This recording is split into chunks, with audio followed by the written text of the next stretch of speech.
Hey everyone, I got an exciting show for you today.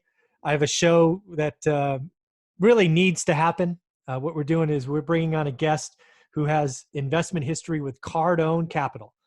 He has invested with Grant Cardone. He's followed him for a while, and he actually took some of his hard-earned capital and put it to work in Cardone Capital. So we're gonna find out who he is, why he did that, what's been his experience, and then what happened in the last 72 hours that kind of doesn't feel so good. So Kyle, welcome to the show. Hey, welcome. Thanks for having me. I'm so used to saying welcome because I've got my own show.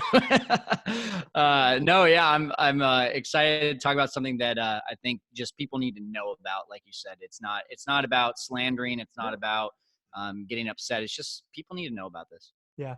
And again, we're going to talk about Cardone Capital because this is direct experience stuff we can talk about with full knowledge. But I'm pretty confident that this is happening across the syndication space. Lots of GPs have gone ahead and issued letters to investors. Hopefully, most of them are better than what we will go through here. But a lot of limited partners are going to realize that they are not in control as much as they thought. So this show goes for all you limited partners out there. I am sorry. We'll talk more about that at the end. But why don't we talk about how you got involved with Cardone Capital, right? What did you do before you sent them a check? You obviously researched Grant, but let's talk about that honeymoon period. Yeah. The good stuff is, and here's the thing, Mike, is like most of what he says is not bad. Yeah, So I don't want people like taking this and being like, oh, Kyle is thinking that, Grant Cardone is, the devil. And that's yeah, not it. I think there are good intentions there. We'll get to the other stuff, but basically yeah, in the honeymoon stage, I had just started researching real estate. I was looking for a career transition. yeah. Just so we're clear, when did this start? Was this This 18 months was ago? this was September of 2018 when I Yeah, first so found out about Grant. about So, 18 months. yeah, and he's an exciting personality to Yeah, listen to. He's engaging. He's black and white about his advice, which is really good because if you're new and you need advice, you don't want the vague advice. You don't want the hey, you could do this or you could do this. You want the hey, do this and you will right. be successful. Sorry if you're gonna hear my dogs in the background. Working It's from okay. home has its benefits. But basically, what I heard was an opportunity to get into something that it would have taken me a very long time to learn on my own. Right. He talks about, hey, you can get into real estate, but if you're going to get into real estate, don't do it with less than 16 units. Well, you look at prices in California, or really anywhere, less than 16 units is not going to cost you less than a $250,000. Yeah. And so I didn't have that, nor did I want to spend that. And so, all these things that he talks about of like, hey, you don't have to go find the deal. I'm finding the deals. You don't have to gather the capital. I'm the one that's syndicating. I'm the one that's bringing in the investors.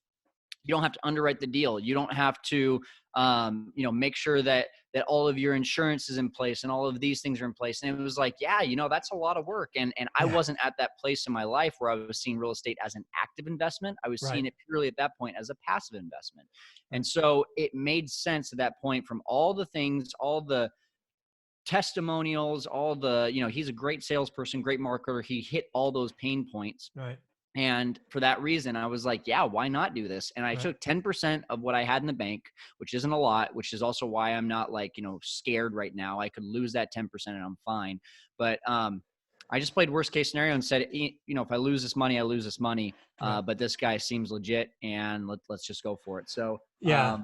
that was after about 3 months of research. Yeah. So again, what I take from that, and again, this is how syndicators work, right? They spin a story of bigger is better, right? 16 units was the minimum here, but he started talking about 100 units, right? Don't do that. You can't do it. Come invest with me. I've got the track record, blah, blah, blah. And oh, by the way, you give me some capital, which you and I know today is called equity, and I'll give you a preferred return, right? And he made it easy. He made it sexy. He gets the best debt, right? He gets agency debt, which comes from experience and relationships, which you and I can't get. So there's some things that size brings to the table. But there's a downside, which we'll get to in a minute. So Mhm. when you sent the money in, what were your expectations? You said 10% of what you had. You probably had some expectations. What were those? Yeah, it's exactly what he promotes, which is a 6% return, no fees, and then you're gonna, 2x at the least, but our goal is to 3x your money in 7 to 10 years. And I knew very much from the beginning that I was not going to have control of the money. A lot of people have been commenting on my videos and my comments saying, well, wow, that's garbage that he's not letting you take out the money. No, I knew that. Yeah. And that's why I didn't put in half my life savings. But you expect those things. I don't know if you want me to get into what the reality was right Yeah, now, go. but I mean, yeah. I mean, well, yeah. I think, well, let's go to the first reality, which was you were expecting 6% in no fees. As I understand it, that's not what you got. Yeah. So basically, when it came down to it, and this was as I was signing the contract, so I still signed the contract knowing this. I want people to know that. I Okay. wasn't like, that first check came and I was like, wait, what? It just, when you get so sold on something and then you get to that, like, it's just like anything. You go and you get to the end of the checkout on your online order and you're like, oh wow, there's a $20 shipping fee. I didn't expect that. Well, I'm so sold. Let's just go for it anyway. That's Right. kind of where I was at. So all these things that I heard, and then getting into the contract, it was like, hey, by the way, there's 1% management fee. There's 1% this fee. There's another 1% this fee. It was 3% of fees, which, is not a small amount if you're putting in thousands of dollars. And then at the end, it was also basically, hey, our goal is 6%. But as an unaccredited investor, you're only getting 4.5% in the beginning. The accredited investors, the ones that have a net worth of over $1 million or are investing over $100,000, are the ones Mhm. that are guaranteed that 6% return. So, that was definitely like the first sign of like, okay, this feels weird, Yeah. but I'm so bought in. So let's just go for it. Yeah. So again, something that people need to see, and this is all the subtleties that limited partners don't really understand, is most general partners, Cardone Capital and every other one, they make their fees at acquisition and management, right? So Grant is still getting paid.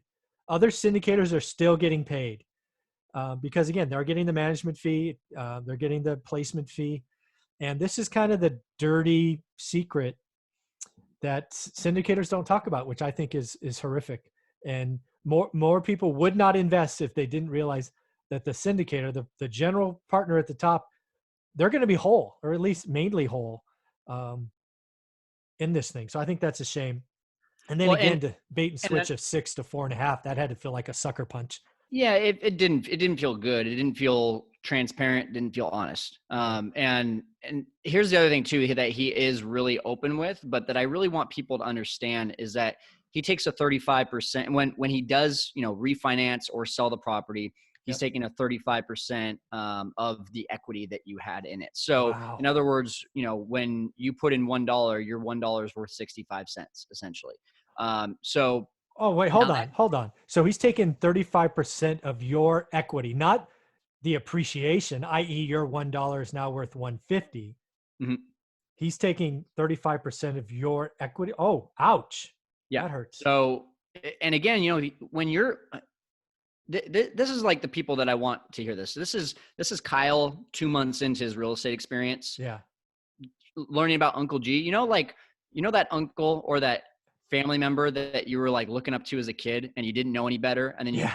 later in life you found out that they were a drunk and they were alone for a reason. Yeah. Like that's what I feel like after I got really educated about real estate. It was Oh, like, oh, Uncle G, like, how could you let me down like this? This is not the best investment ever. You lied to oh, me. yeah. That's kind of how I felt.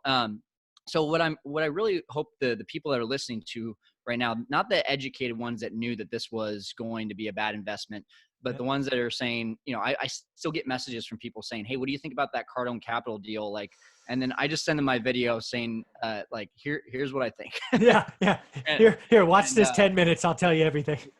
Yeah, exactly. Well, and that was where I first broke it down, was a video that I have. It's on my YouTube page called "Is Cardone Capital Legit?" and I break down everything Yeah. that we're kind of hitting at a surface level right now. But really, like I knew that he was going to take that 35%, but I just want people to know that that's not a great investment. Yeah. At the end of Yeah. the day, everything that he's doing, when you get the cash out, if it actually happens the way it's supposed to, is a decent investment. But one of my mentors told me after I'd already made the investment, that's a quick way to stay average. Yeah. And so, you know, that's basically where I was like, okay, I need to go find better passive ways with other investors. Yeah. And yeah. So Yeah. And again, you've done great for everything else that you've done since this, all your other passive investments. You're living on it now, financially free. So it's awesome. But let's go back to last Thursday. Last Thursday, you got the letter that I'm guessing you probably expected. You probably expected some kind of communication from Cardone Capital. I would guess you probably weren't. You probably didn't know what that communication would be. But again, they have your money, and they probably owe you some form of communication. So, why don't you talk about what you want to share it first? You want to talk about it first? What do you want to do? yeah, well, I'll just read the nuts and bolts of the email here. So basically, I got this on I think you mentioned the date. It was April 9th. Oh yeah. And it just says, "Dear Kyle, as an investor of Cardone Capital, I wanted to give you an update on April collections. To date, we have collected 92% of rents, which is above the national average of 74%. This is due to the quality of our assets, our residents' profiles, and the proactive approach we have taken in the management of this situation." So all good things, right? Yeah. Then it's, but despite the good news of collections, I'm taking the prudent and conservative action to pause distributions for the next 90 days until the economy becomes more stable. This should not, in all caps, be seen as bad news, but a good common sense decision to protect our long-term investment. Text me if you have any questions. Here's my number. Yeah, that's not your number. So, you know, here's what and you commented on my Facebook page, you know, actually agreeing with his decision. And that's not the issue. Like my issue is not, did you make the right decision or not? My issue is, this is another layer of really the type of character and person that you truly are is shining through. Agreed. And I'm not trying to slander. I'm not trying to ruin his reputation. I'm just trying to, I'm trying to let people understand that if you invest in Cardone Capital, here's the wild cards that you get with it. Yep. And for me, as an investor, you know, I talk about it in the video I just made the other day. I have investors and I'm sending constant communication, text, email, phone calls. Here's where we're at. Here's when you're going to get your check. We got set back a month. This is why. Hey, actually, this is good that we got set back a month. That means you're going to make more money. You know, I'm always trying to make my investors feel really comfortable. One of my investors, when all this, you know, shit hit the fan, literally said, "Kyle, I want to see a breakdown of your entire portfolio and what you earn and what's in the bank, because if it's not to my liking, I'm going to pull out of this deal." And we sat down, I showed him everything. And so that's the level at which investors need to feel comfortable with you. So when you slap an email in your investor's face and say, "We're doing great, but by the way, we're not going to pay you and we're not going to tell you why, and we're not going to tell you what the plan is. We're just going to tell you for now it's 90 days. Yeah. I mean, that, and it says until the economy is stable. Like, who in the world knows if the economy is going to be stable in 90 days? Oh yeah. You know? Yeah. I don't think it's going to happen. Yeah. So as you can see, my dog in the background jumping That's on the couch. So anyway, long story short, my issue is not the decision. My issue is the lack of transparency. And well, yeah, let me give you my thoughts. So again, I've read this. You were gracious enough to share it with me before. Again, as I said in your Facebook page, the decision makes logical sense. I mean, logically speaking, it was delivered horribly. And what I didn't like in it is he didn't share the pain. Yep. Right? What his letter should have said is, "Oh, by the way, I'm asking you to, you're going to have distributions delayed 90 days. Oh, by the way, I am foregoing my 1% management fee for 90 days also." Right. Something like that, right? Show that you have shared pain in this. Right now, he's like flipping you off and patting himself because you, again, what's in the letters, he's going to get paid. He's going to make his 1%. And I think that is horrific. And then the fact that he talks about having really decent collections, I think that's a half truth, because another video he put out, he's only 88% vacant, or he has 88% occupied, but he's 92% rent collected. So in really, it's that economic occupancy is really more like 79%. So he's not being truthful Exactly. It's one of two things to me. He's either not being truthful, or there's holes in that. Maybe he is 92% occupied, but let's call it 50% of those 92 are allowed to pay half of the rent right now Yeah. just to get by. It's things like that okay, you're either not being truthful, or just like what we talked about, you are, and you just look like a greedy jerk. Yeah. He needed to be, he needed it. I think he was focused on his letter being short. It was much, much shorter than I thought it would be. For somebody who had to send out a communication, I mean, I don't know what he's borrowed, but I bet you he's borrowed hundreds of millions of dollars from limited partners. Hundreds. Well, and a friend of mine, as soon as they saw that, texted me saying, "Look what just popped up on my news feed," and it was an ad saying "Invest in Cardone Capital today." And I got a few people saying that. I think he doubled down that day on getting more investors so he can pay his current investors. That I don't know if that's true. So Yeah. disclaimer Yeah. that is completely Well, like just a guess, but yeah. that's Let's hope that's not true, because that's a Ponzi scheme and you go to jail for that. yeah. What I think happened is he had a couple of deals that he has already bought and has not raised the equity to close. So I think that's what's happening. He has 2 or 3 more funds. He needs another $20 million. He knows he's got to raise that now before this letter gets around and everybody cuts him off. Because when you don't pay your LPs, no, that next money raise isn't going to happen. He's going to have to fund them or back out of the deal. That's what's happening, I think. Well, and a good friend of mine who's he's a very successful person, so I really respect his opinion. He had some good thoughts on the other end of it to defend Grant, which I understood. And one of the things was basically like, if first of all, I don't know if you know, but he had 42 employees laid off. And so to me, if you're practicing and preaching, hey, save 40%, don't spend on stupid stuff, you can survive through any recession if you do this, and then you lay off 42 people, my argument was you need to be practicing what you preach and bankroll those people for at least a month. Yeah. But if not, then you 10x your transparency and you come out and you tell people, hey, I know that word is going to get around about this. Here's why I did this. Yeah. And you share exactly what the business model is there. Because my friend who shared this with me, he was like, hey, I've had a big business too. And I've told people, hey, you're laid off because we're going through tough times. And that's the smart business decision to do, because that's the part of the business that is expendable. And so I get that. But when you have this image of, hey, here's who I am and I'm going to make it through any recession, and then the first thing you do before it even reaches a month of issues is you lay off 42 people, that comes across really poorly. It doesn't come across well. There was another thing that he said, but it escaped my mind right now. Yeah. Again, his I like your phrase. He needs to 10x communication and transparency, because he's very quickly losing points, right? Not paying his LPs. And again, he's not paying all of them, right? He turned them all off, which is interesting, because again, he has funds that are 5 or 6 years old, right? Because he has a 10-year hold period in most of his funds. Most of those assets were bought even today cheap. Yep. So to think that you're in a strong equity position, but to have them all turned off it's just got to feel bad. And to know that he's still trying to raise money, and he has this reputation of grow through any recession, double down on yourself.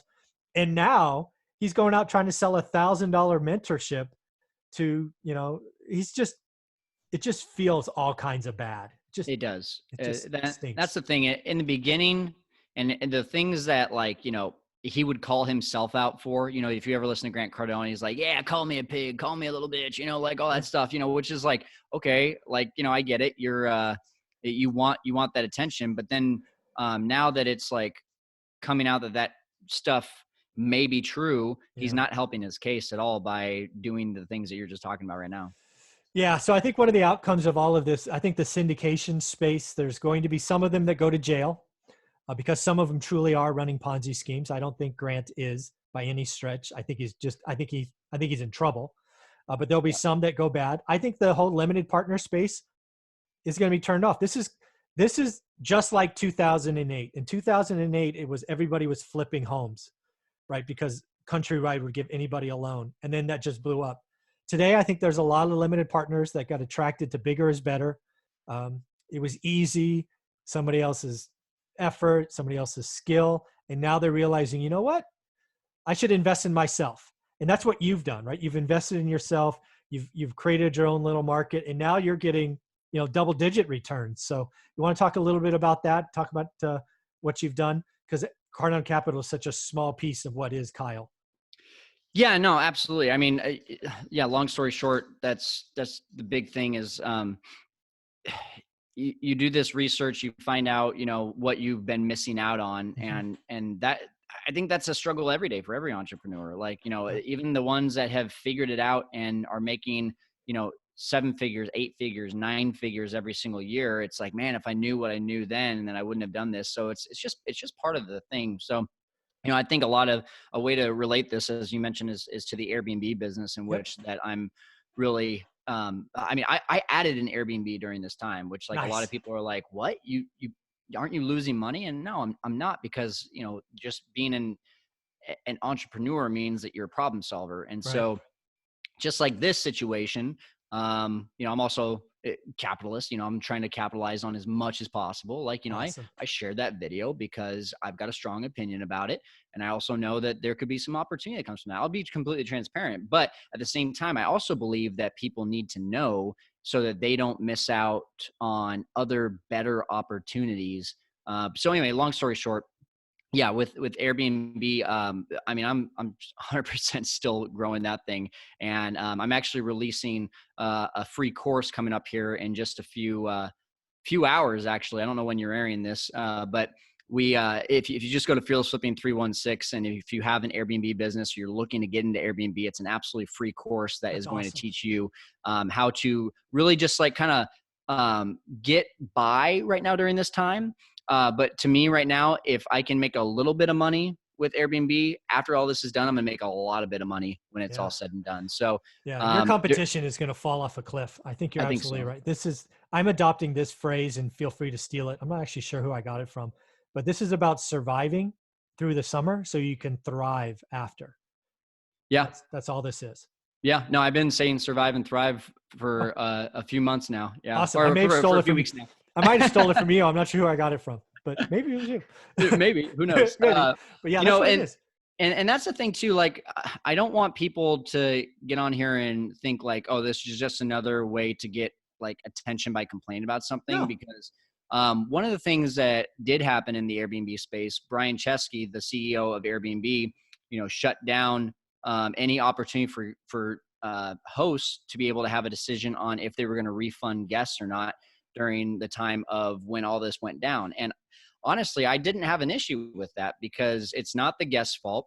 It's not the host's fault either. So the people that are saying, like, oh, it should have been split 50-50, I think the company needed to find a way to reimburse hosts. They claim they have, which we'll see if they put their money where their mouth is at. But, I just want people to understand, like, when it comes down to it, you have to take whatever punches are thrown at you, and Mhm. you have to figure out how to roll with that. You have to figure out how to adjust. You have to figure out what is the next step and how can I still make this successful. And I think that I've done that for the Airbnb space, and I'm hoping that I give a lot of hope to people that Yeah. are looking to start a business or looking to expand theirs. Yeah. So again, where can people follow you on this? Check out the free course. Is that on Instagram, Facebook? What is it? Yeah, just go to Instagram. The link is gonna be right in my bio at the top there. So Fearless Flipping 316 is my Instagram handle. Perfect. And if you just click on that link, it'll take you right to the free course download. Again, I'm gonna have that. I don't know when you're planning on releasing that, but we're recording this at 10:30 on Saturday, April 11th, and it'll probably be up by like 3 p.m. today. So Very cool. yep. Very cool. Well, let's just close out on Cardone Capital, because that is what this was about. I would tell you, you better be ready for at least 6 months of no um, return. That's I fine. wish you would come out and tell you, hey, we'll make it up at the year end. I mean, that if we can, kind of thing. Like, hey, Yeah. I wish you would be more forthcoming on what's coming. Again, he is so far over his skis. I don't think he knows what's coming, which is really scary when he's got $100 million or more that's not his. Yeah. Yeah. So hopefully his communication improves. Hopefully he's hearing from others that letter sucked. It was terrible. And I wish you nothing but success, Kyle. Thanks, Mike. All right. Take care.